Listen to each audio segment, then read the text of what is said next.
안녕하십니까. 바이오스로 라이프의 파슬리입니다. 오늘 근로자의 날을 맞아서 쉬는 분도 있으실 거고, 뭐 집에서 쉬는 분도 계실 거고, 가끔 이제 종종 제 친구들 지인 중에서도 이제 일을 가는 사람들이 많거든요. 사회에서 그렇게 각자의 자리에서 빛을 내주셔서 참 감사함을 느끼고 있습니다. 아, 그리고 오늘 하고 싶은 말을 또 할까 하는데,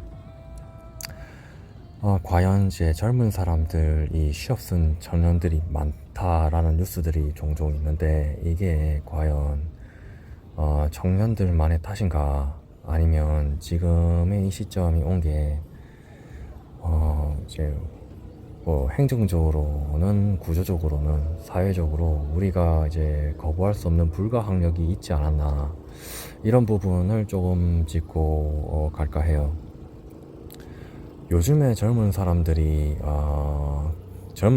위한 일자리, 양질의 일자리가 각 지방에는 거의 없다고 봐도 무방합니다. 커리어와 뭐 그런 것들을 동시에 증진하면서 페이도 괜찮은 그런 일자리들은 없죠. 그러다 보니 각 지역에 아파트들이 막 설립돼도 그 아파트들의 대출을 끼고 사는 사람들, 처음부터 목돈이 없을 거 아니에요, 젊은이들이. 대출을 끼고 사는 사람들이 그 대출 이자를 감당할 만한 올바른 그 직장들이 없습니다. 그래서 그런 것도 참 안타까운 실정이고, 둘째로 이렇게 부동산이 물가도 급증하고 집값도 같이 올라가죠. 화폐 통화량이 증가함으로써 물가가 같이 상승하기 때문에 자연스럽게 집값도 올라가게 되는 것이고, 월급은 그대로다 보니 젊은이들이 돈을 모아서 집을 사는 것은 사실상 불가능함에 가깝다라는 게 현실인 거죠. 그러다 보니 이제 부모를 잘 만나야 된다라는 말이 나오는 거고, 예전에 40대 50대 IMF 세대들, 그 당시 이제 사업에 들어간 그런 분들이, 물론 그 시대도 힘들었지만 그때도 이제 부모를 잘 못 만나는 사람들이, 부모 잘 만나는 사람들을 이제 추월하기 아니면 따라잡기가 정말 힘들었단 말이죠. 근데 지금은 더욱더 힘들어졌다라고 볼 수 있고, 전적으로 또 이제 익스트림하게 또 눈에 보이는 게, 한국판 음소제도들이 권력가들이나 부모 잘 만난 사람들이 누리고 있다라고 해도 과언이 아닙니다.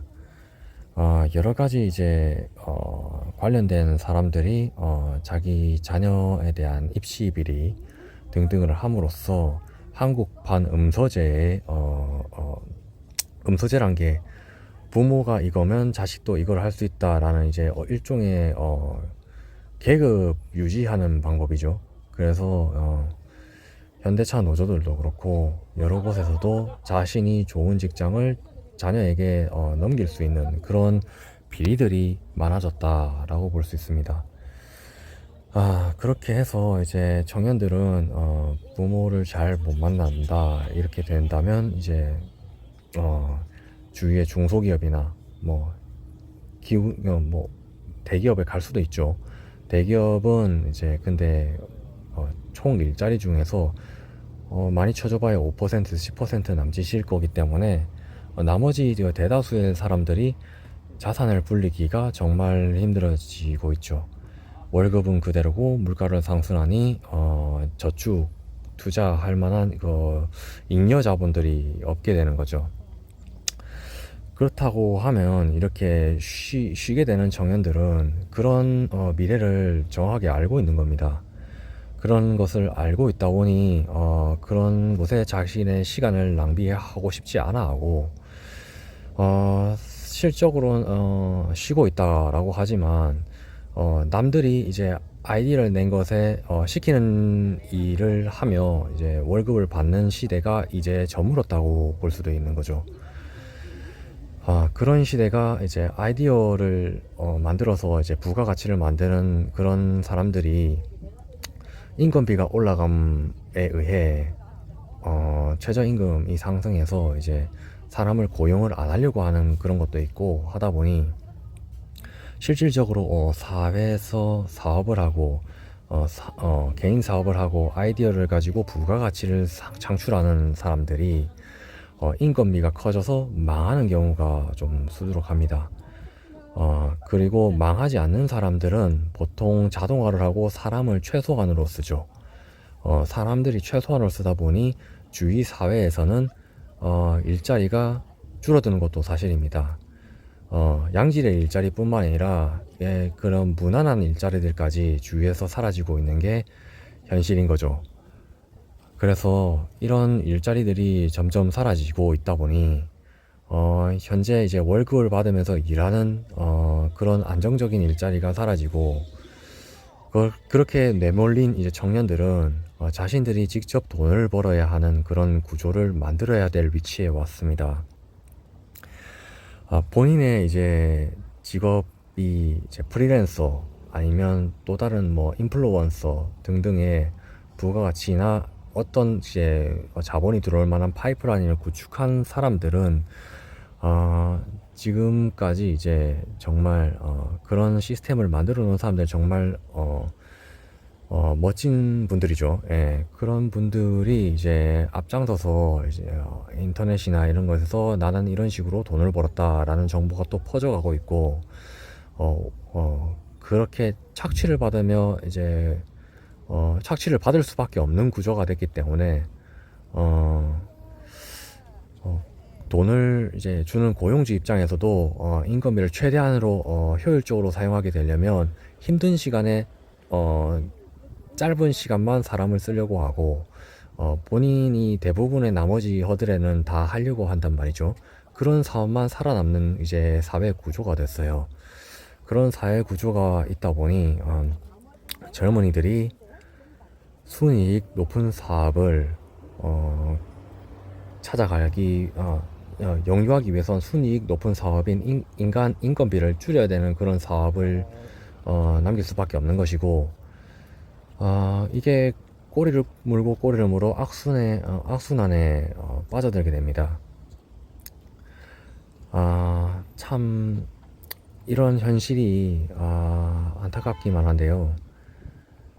이 상황에서 우리 젊은 사람들은 자신의 부업이나 아니면 다른 수입 파이프라인을 만들기 위해서 온몸으로 노력하고 있죠. 예, 이제 그런 와중이기 때문에 지금 우리 젊은이들에게 미래랄 게 그 돌파구를 찾아내는 사람들에게는 보일 수 있지만 아이디어 없이 그냥 사회 시스템만으로 교육을 가지고 받은 교육만 가지고 이제 쌓아올린 사람들에겐 참 막연한 미래만이 기다리고 있습니다. 이런 미래를 타개하기 위해서 이제 공부라는 것은 앞으로 크게 중요하지 않게 되고 학력 같은 거는 인맥을 위한 구조적인 수단일 뿐이지 그게 아니고서야 정말 이제 일반인 청년들이 돈을 벌기 위해는 참 어려운 구조가 이미 세팅이 되어 있습니다. 사회 전반적으로 그런 게 이제 만연하기 때문에 망하지 않는 사업을 하려는 사람들은 인건비를 줄이려고 하고 그리고 사람들이 이제 고용하려고 하는 사람들도 사람 숫자를 줄여가고 사람이 꼭 필요한 곳에서만 즉 다시 말해 업무 강도가 높은 곳에서만 사람이 쓰이다 보니 그 자리에서 이제 그런 것을 또 젊은 청년들이 기피하는 업종이 될 수밖에 없고 이 자리는 다시 이제 이민자나 외국인 노동자가 차지하게 되는 그런 악순환이 있고요. 국민들 같은 경우에 눈을 낮춰서 그런 데를 간다 할지언정 생각만큼 우리가 원하는 이제 삶의 수준을 커버칠 만큼의 소득이 나오기 힘들게 되죠. 그래서 그만큼의 욕심을 버리는 것도 중요하겠지만 그것 외에도 이게 구조적인 사회 문제에 되게 원인을 없다고 말할 수 없는 상황이다 라고 보여집니다. 최근 에 그래서 전업투자라는 단어가 그 네이버 실검에서 되게 인기가 올라갔다고 하는데, 젊은이들이 이제 목돈은 없을 것이고 그런 전업투자로 단타를 하게 될 텐데, 이 단타도 이제 국장이 이렇게 치솟은 이런 시점에만 유효한 것이지 언제까지 이 황금기가 갈지도 모릅니다. 우리나라 같은 경우 주가 지수가 지금 영국을 앞질렀는데 경제 GDP는 영국의 반밖에 안 되는 나라거든요. 그만큼 거품이 들어가 있고 반도체적인 부분에서도 언제까지 황금기라 볼 수 없기 때문에 우리 젊은이들에게 미래가 좀 더 밝아질 수 있도록 기도하고자 합니다. 감사합니다.